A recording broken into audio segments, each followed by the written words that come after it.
For RPG A Day 2021, day 24, the prompts are translate, share, ancient, and solve. I gotta say, I've been eyeing ancient for weeks. But after some conversations and sessions during the past few days, I find myself choosing solve. It's no mystery for those who are familiar with me that mysteries are sort of my center of gravity as a gamer. So as a point to celebrate, the solve prompt is the right place for me to launch this response from.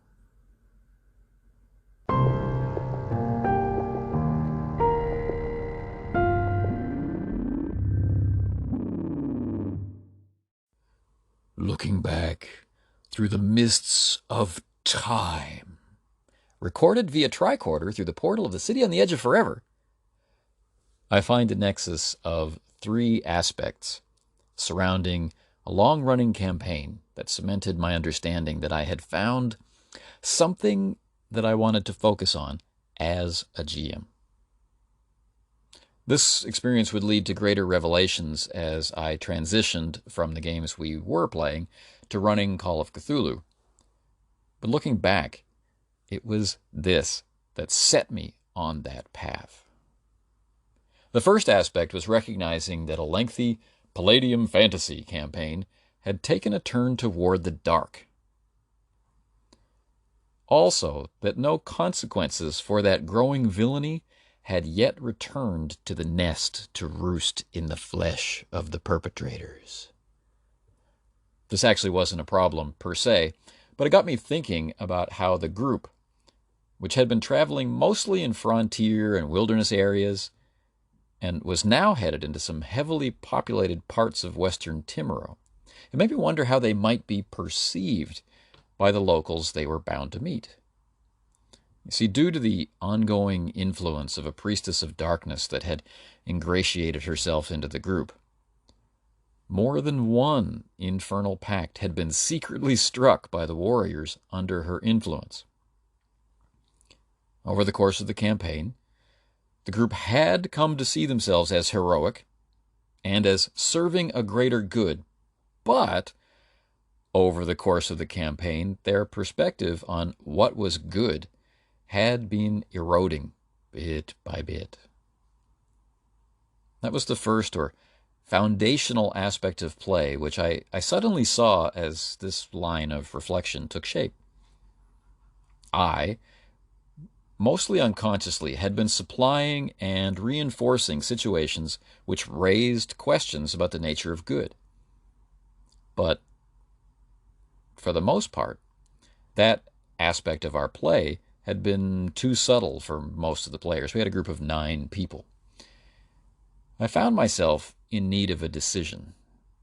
Should I keep on with that level of subtlety, or should I start moving to more overt moral questions? And as I was considering this sort of background long-term question, I still had to answer the more pressing question of how to portray the townsfolk that would need to be role-played in just a few sessions' time. I suddenly realized that one thing I didn't want was some kind of gotcha moment where the good people of the town rise up against the interlopers and break out pitchforks and torches or notice their witch's mark or whatever. What I wanted was for the question of good to be a part of play and to matter.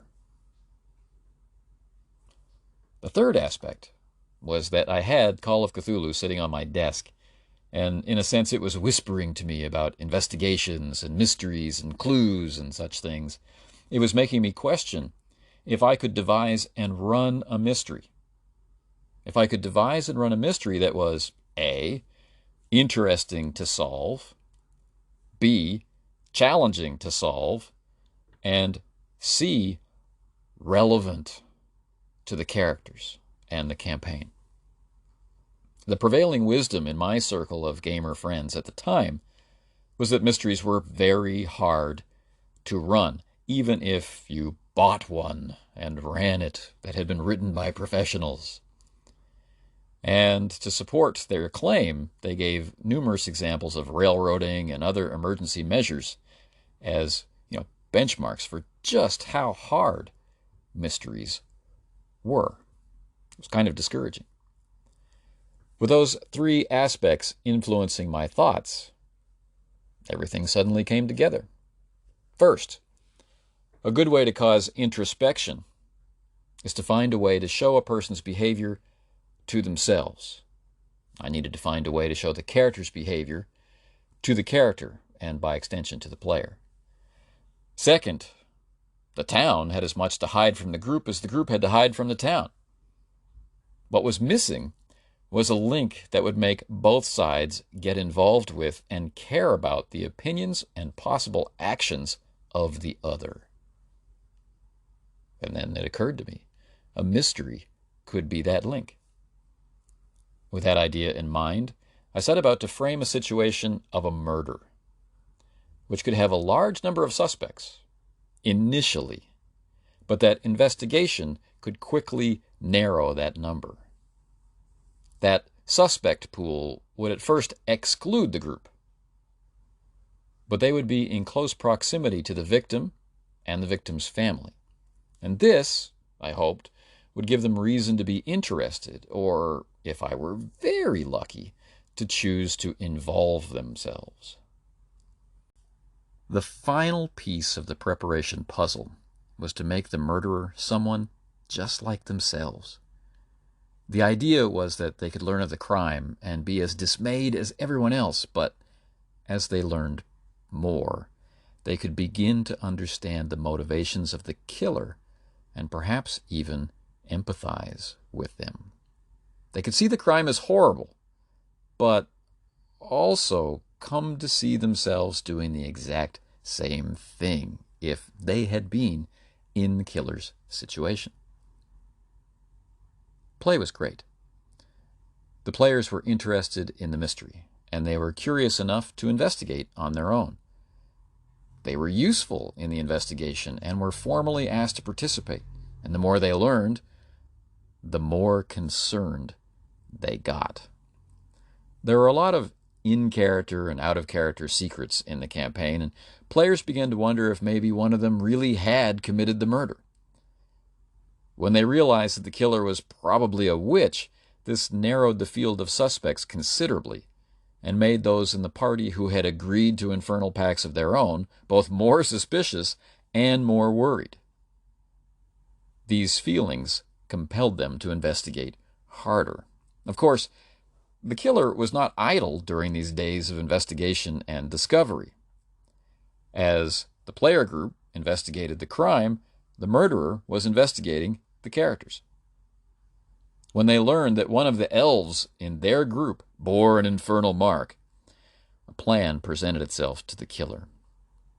The city had a large population of dwarves, with no love lost on elves of any sort, least of all those allied to infernal powers. By accusing the elf of being both a witch and the killer, the real killer stirred up a storm of emotion, which could lead to the justice of the noose taking precedent over the blind justice of the court. Now the group had serious and personal choices. Let the elf hang. Escape from the city. Rescue the elf and escape from the city. Or find the real killer and proof. I got lucky, I think, but either way, they went for the latter idea and sought the killer and real evidence that they were truly the guilty party. But, of course, one of the warriors, a wolfen with an infernal mark of his own, had also engineered a plan to free the elf in return for a hefty price and a weighty oath. But it didn't come to that. After the smoke cleared and the campaign had moved on to other adventures, it occurred to me with a great deal of pleasure that I had run my very first mystery, and that the players had enjoyed solving it at least as much as I had enjoyed seeing them do it. That success also solved the nagging problem of would I or wouldn't I run Call of Cthulhu, and when. But that is a tale for another day.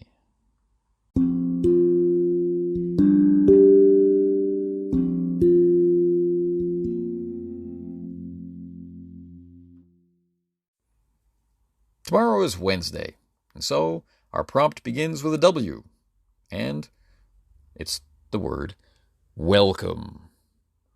The other prompts are just as intriguing. We have tradition, fresh, and box. But that's ahead of us tomorrow.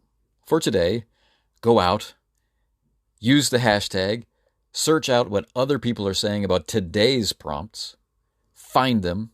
If you find one you like, leave a comment or a like or whatever it is, and let them know that you read it and you thought it was cool. If you thought it was really cool, share it.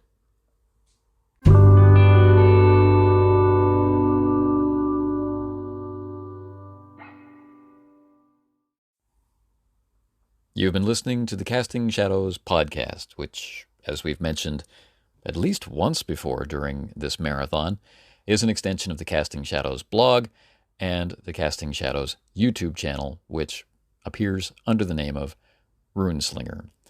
For the month of August, we've been participating in daily prompts for RPG A Day 2021. If you'd like to know more about that, follow the hashtag RPG A Day 2021, and see what you discover.